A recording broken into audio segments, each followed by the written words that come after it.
Lessons and experiences from my separation/divorce. Finally, the day has arrived, and I am now officially divorced. As well as my own personal experiences, I'd want to share some of the things I've learned along the way.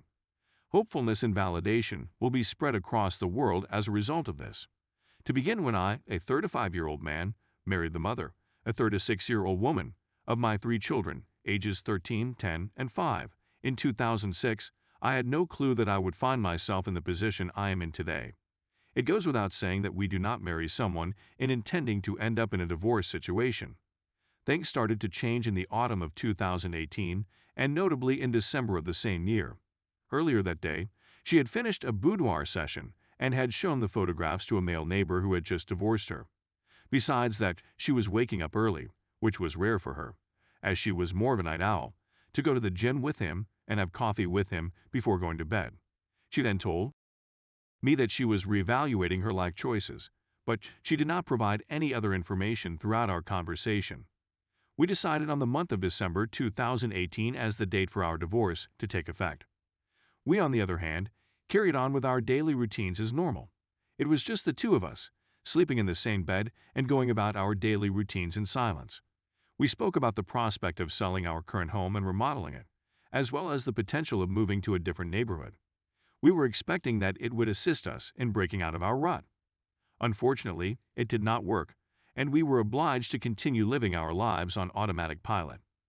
Being in a state of limbo is the worst feeling in the world. Her last statement, which came in May of this year, was that she no longer adored me. A lot of things in my life came to a grinding halt because I had put so much emphasis on becoming a family man, getting married, and having children. My sense of self had completely disappeared.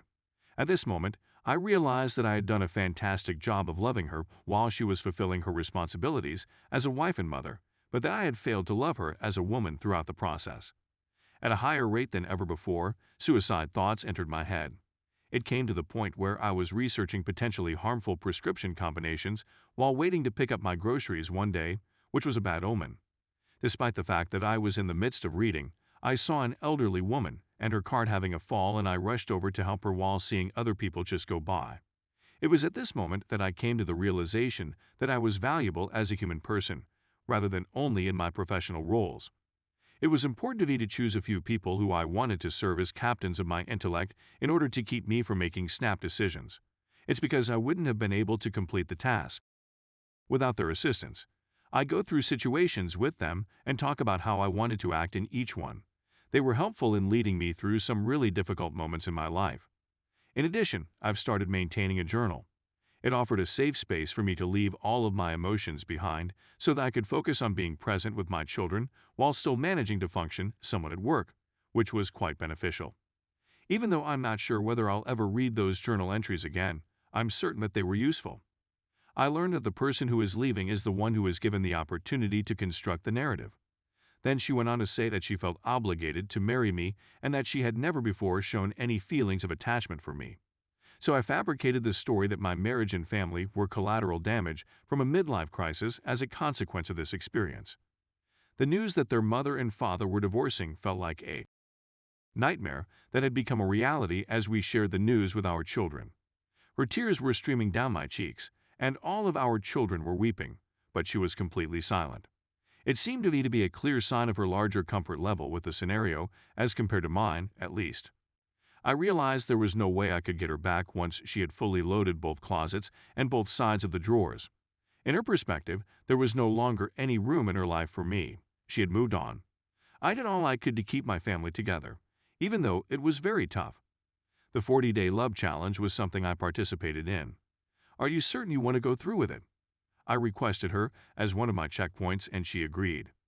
My mediation experience was hampered by the fact that I didn't have children to spend time with them half of the time since I wasn't working. Because I wasn't physically there with my children all of the time, I was fairly severe, which I now see was not a good thing. However, I didn't know how else to love my children if I wasn't physically present with them all of the time.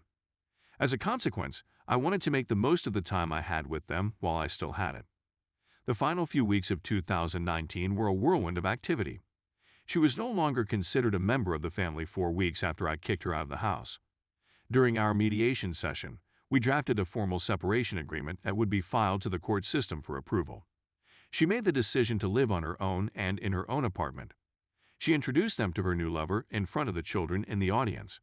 Initially, I thought she was meeting someone new since she had a former high school fling, but it turned out she had been seeing him every summer since 2015, when she would bring the kids to our hometown for a summer vacation, something I was completely unaware of.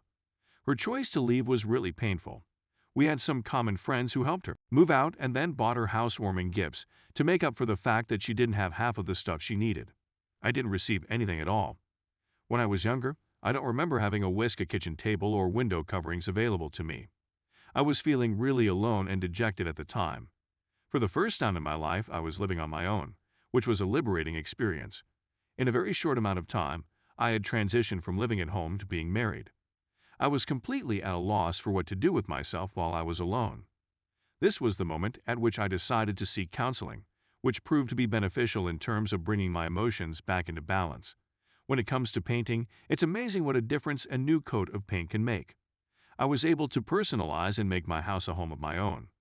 I rearranged furniture and put stuff in the locations where I wanted them to appear.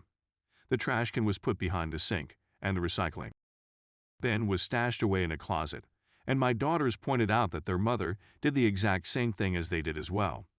It was eye-opening for me to realize how many things their mother and I shared that were never expressed. We either took action or just left things as they were, without saying anything about it. There are several instances of unintentional behavior.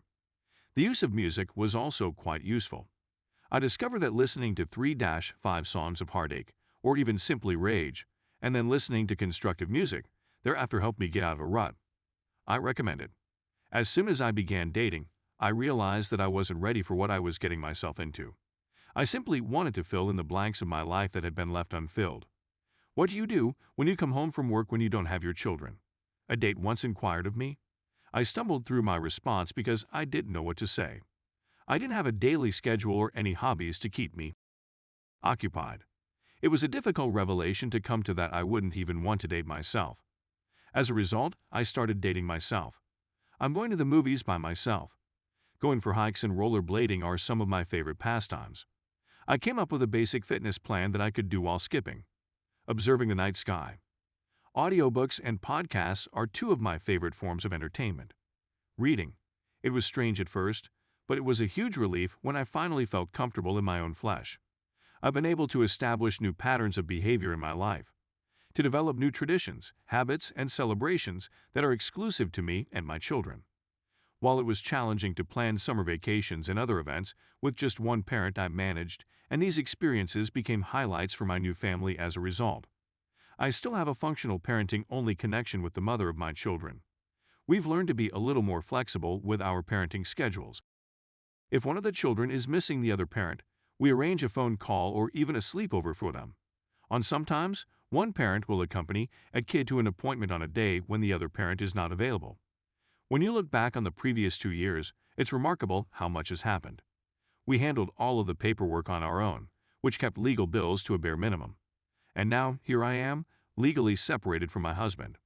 I'm looking forward to the rest of my life following divorce as we enter the year 2021.